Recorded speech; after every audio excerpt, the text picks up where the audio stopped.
the problem. Yun po. Why will you insist on building them condominiums when you can distribute the land to them 500 a month lang? Ang babayaran nila. Why will you insist on building condominium? Dahil kikita ka doon sa contractor ng condominium. May porsyento ka doon, kaya pinag-i-insist mo yung condominium.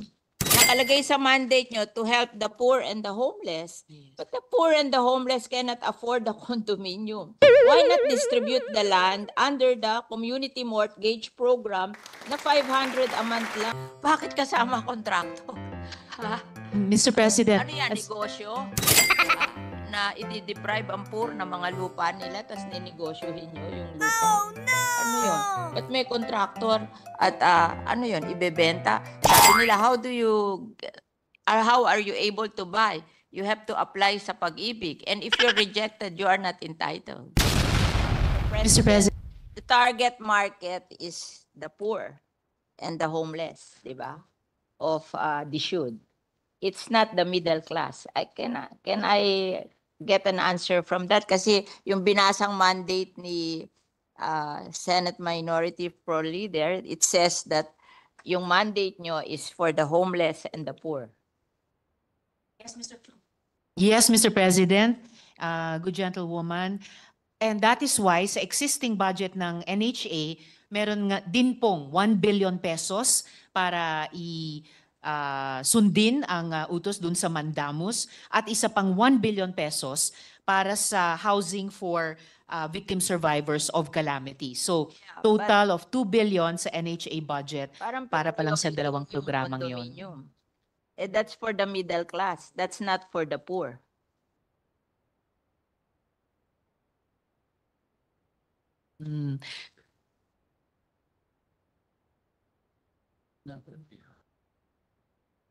Okay. Ito pong government funds heavily subsidizing yung housing programs for the poor. Kaya in the magnitude of billions of pesos. Yun namang pong disenyong... Sabi mo, wala sa budget. Isusingit pa lang sa budget pero ang priority would be the condominium. Na sinasabi mo 3.2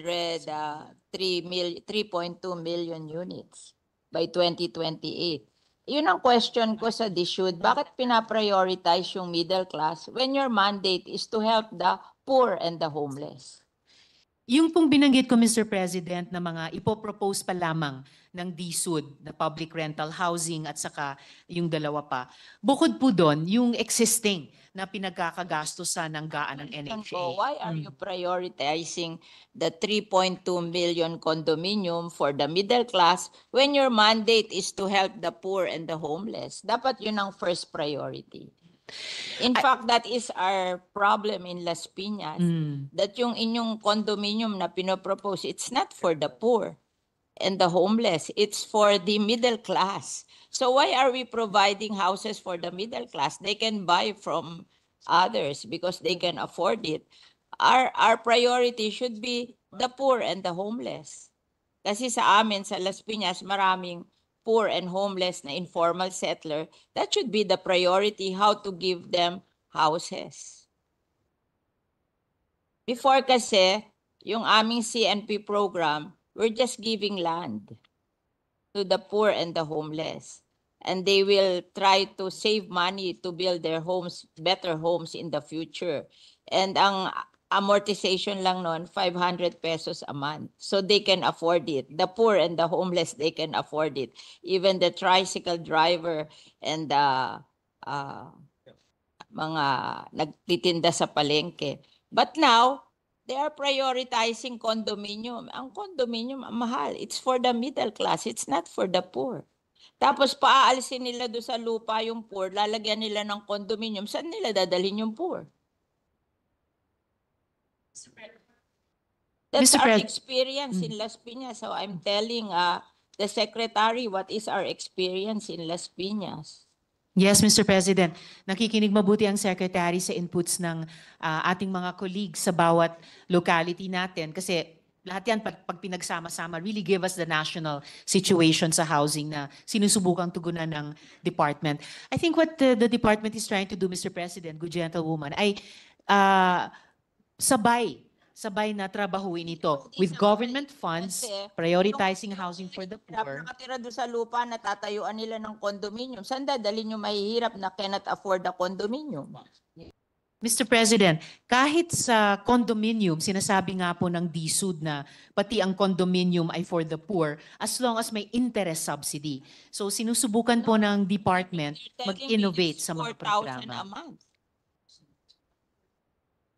Hindi daw po, Mr. President, but I'll Hindi get the totoo updated yun. figure on Yun that. ang pinopromote nila, 4,000 a month. Mr. President, what I'm hearing here is it is 2,600 a month, so O not kung 4,000 pesos. can afford 2,600 a month when they're earning only below 500 a day. Kasi ang kino-question ko is yung model na condominium. Mahal ang condominium eh. So, it's not for the poor and the homeless.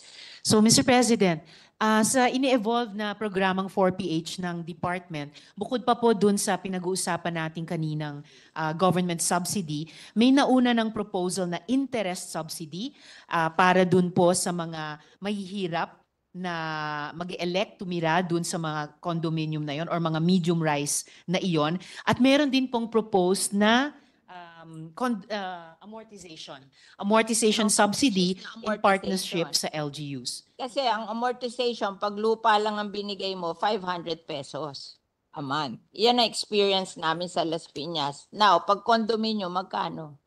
Ang proposal po sa ngayon dun sa amortization subsidy in partnership sa LGU ay 1,500 pesos a month. 1,500 pesos. So, ang ina-announce sa amin, 4,000 a month. Okay. Oh, this is amortization subsidy. Amortization po na yan. Ito yung base pa lang.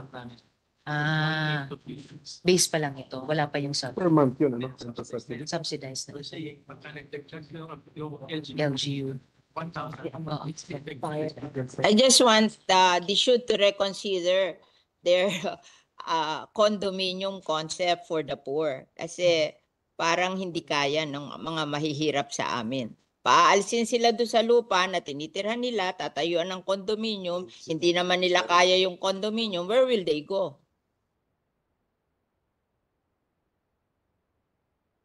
Tama. Hindi sila beneficiary. That is what will happen. Oh. Whereas if yung lupa dinivide sa kanila, 500 a month lang. Oh, mas safe yun. Bakit tatayuan ng kondo?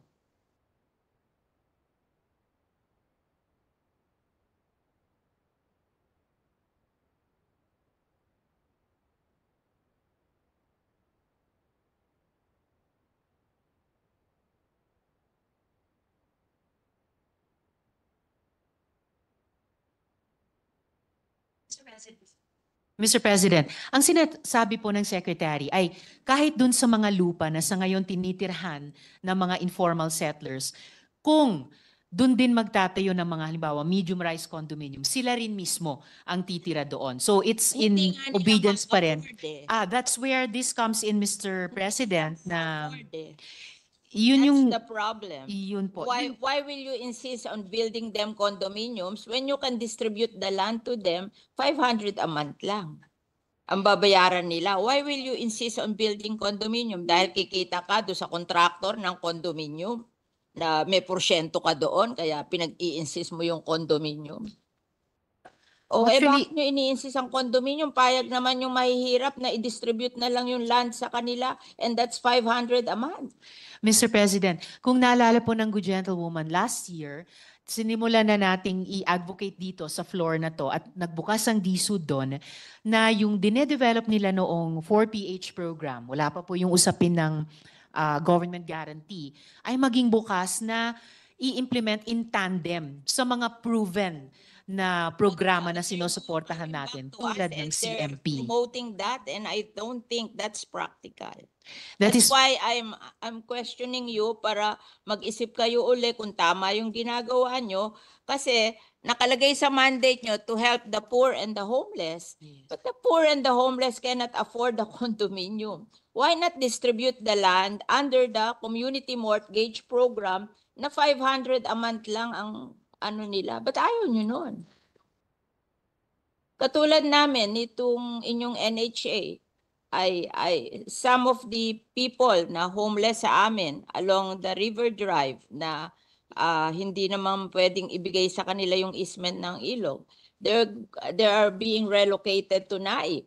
Ang ano doon, no down payment, 700 ang hulog, townhouse. O mas better pa yon kesa magtayo ka ng condominium sa Las Piñas tapos hindi naman ma-afford ng mga tao. Saan mo dadalhin yung mga tao? O paaalisin nyo doon sa lupa, tatayuan nyo ng kondo. Saan nyo dadalhin yung hindi kayang magbayad sa kondo? O, di homeless na naman yon. Hindi ba unfair sa kanila? Pinaalis mo doon sa lupa na tinatayuan nila, tatayuan mo ng kondo, tapos ibibigay mo sa middle class, tapos yung mga mahihirap, wala na naman bahay. You have to reconsider what you're doing. I think it's wrong. Yes, Mr. President. I think sa tulong ng Senado, dito sa mga budget plenaries natin, isusulong natin yon. Hindi lang yung reconsideration, pero yung redesigning din mismo ng 4PH program. I think we have done the community mortgage program in Las Yes. Piñas for I think 30 years. And it's very successful. We just give them the land. They don't want the condominium. They just want to have a land to build their houses on. And if they cannot build nice houses today, they'll just try to earn so that in the future they can build houses in the land. But what they want is the land. That they will not be hindi sila magigibado sa land where they are staying now, and they're willing to pay for the land. Why don't we do that? Why do we have to build condominiums on their lands which they cannot afford? Yes, Mr. President. If I may, I think napakalawak ng suporta nating mga senador sa CMP, for example. And dahil paulit-ulit natin ini-impress yun sa DSUD, kaya rin makikita po natin historically, sa budget na nire-request nila sa GAA, ang lakas po ng hinihinging suporta para sana halimbawa sa CMP. Pero kakaunti lang po ang actually na naibibigay mula sa DBM hanggang sa final na GAA. Halimbawa po mula 2016, nag-propose ng funding ng, this is 1 billion, right? 1 billion pesos hanggang sa 2024, hiniling ang 13 billion pesos. Pero ang naibibigay lang halimbawa o naibigay pala nitong 2024 GAA ay 126. But you, Yes, you so will have over- money to build so- condominium. Sorry, what? No.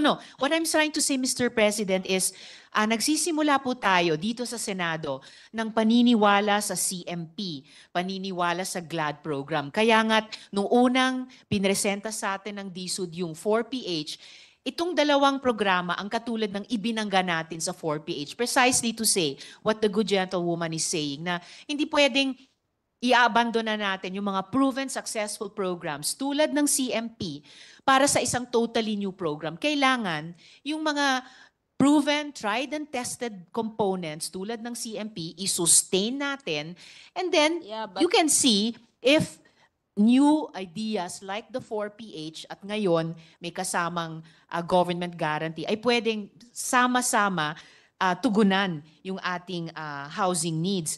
Ganon din po ang nagiging karanasan but if we historically. have land there, Ano po? and they can buy the land and Well- distribute it to the poor, why will we have to build condominium which they cannot afford? Just Opo. give them the land. So it is actually up to us also now, Mr. President, kahit dun sa particular na programang sinusuportahan natin ng CMP. Nag-propose po itong representasyon ng 500 million pesos para sa CMP, pati po sa unprogrammed funds natin sa 2025. Ang historically din po sa budget na hinihingi ng DSUD at key shelter agencies, pero aktual na ibinibigay ng DBM, halimbawa sa SHAFC, historically humingi po tayo para sa kanila ng 14.8 billion pesos, pero 121 million pesos lamang po ang naibigay. But we are not abandoning kahit alin sa mga Gagamitin mo sa condominium kung yung land lang na murang-mura hindi mo magawa. Anong model yun sa condominium? Yes. You will say that it will be financed by the private sector. Yes, Madam, Hindi Mr. naman gagastusin President. din ng government yan. Di parang government din ang gumasta dyan.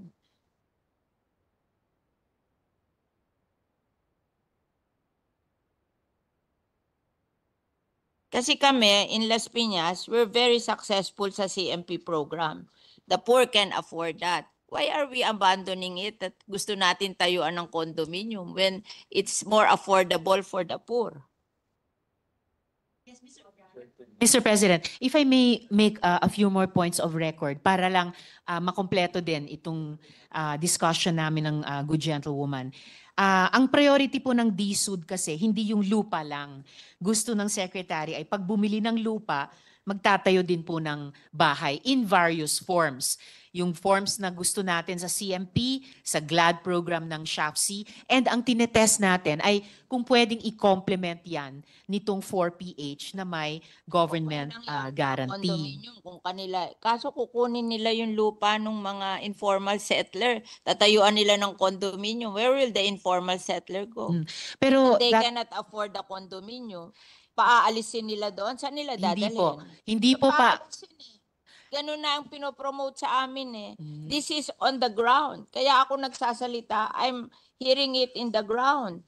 Napaalisin sila dahil pinangangakuan sila ng condominium. Tapos tinanong ko, how will you pay for the condominium? Ang sabi nyo, mag-uutang sa Pag-ibig. Pag hindi sila napasa sa Pag-ibig, hindi sila pwedeng bumili ng condominium.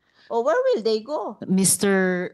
Secretary, may problema po tayo sa Las Piñas kasi what I'm trying to show here is pag kinumbine po natin yung mga tried and tested na housing programs natin tulad ng CMP, tulad ng GLAD, plus itong 4PH na isinusulong natin with government guarantee, masasagot yung housing backlog natin, pati sa mahihirap, pati particular sa Las Piñas. So, The paano po condominium will natin not solve the tutugunan problem yung of the problema? poor. They cannot afford the condominium. I'm telling you. Kasi I know how to build condominium, so I know that they cannot afford that. Ang ayoko lang naman, mawalan sila ng opportunity to have land. O kung hindi nila kaya ang condominium, give them the opportunity to own the land and let them build houses in the future. Yun namang kanilang houses, meron silang houses, ililipat lang nila doon sa lupa na allocated for them. We have seen it. Actually, Mr. Homes are 4 stories kasi dahan-dahan nila 30 years, dahan-dahan nilang binild. Precisely, Their Mr. own President. condominium. Yes, Mr. President. Yung sinasabi po ng gentlewoman, yun po yung pinupuntahan ko. Na given yung best practice natin sa CMP, yung best practices ng ibang mga informal settler community sa GLAD, na pwedeng mag-combine yun dun sa components ng 4PH, na ito nga, gaya ng sinabi nyo, over time, naging 4-story. So, yun po ay consistent dun sa mid-rise na condominium na sinasabi na But, I hear they the can good only gentlewoman, pay Mr. President. 500 pesos for the land. That they can afford.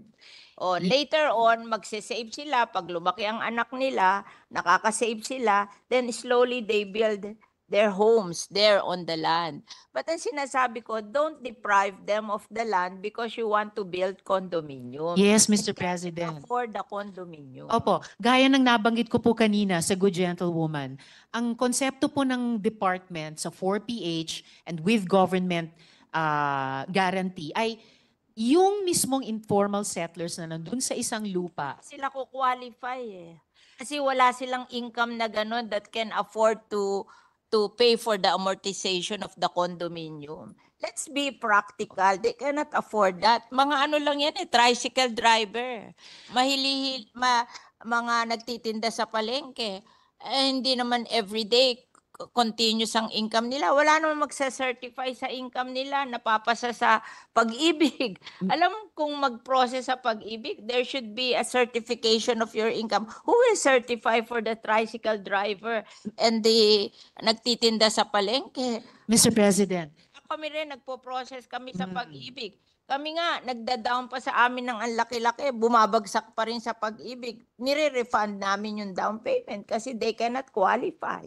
Mr. President, kahit sa 4PH na may government guarantee, may nakikitang importanteng papel ang pag-ibig. But to get back to the important concern ng good gentlewoman, meron na po tayong proof of concept with informal settlers sa Bacolod. Tama po?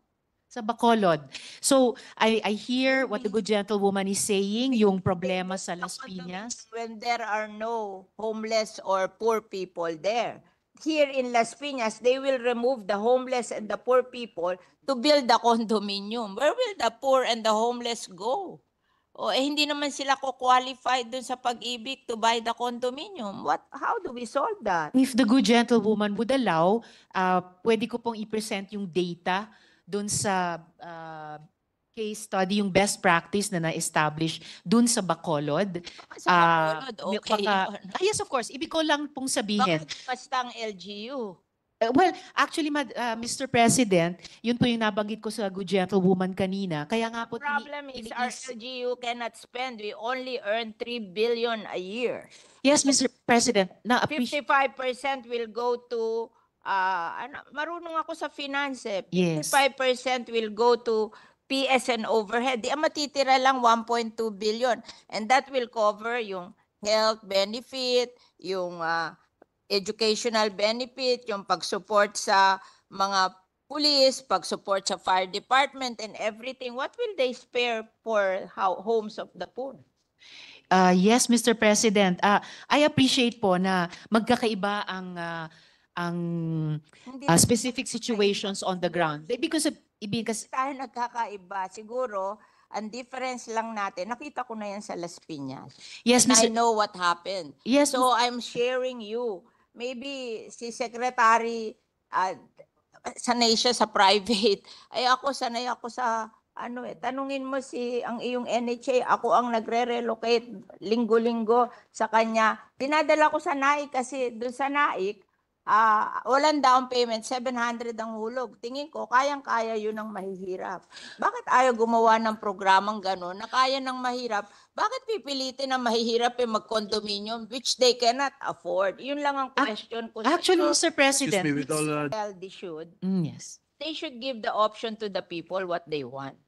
If they want condominium or if they want the land.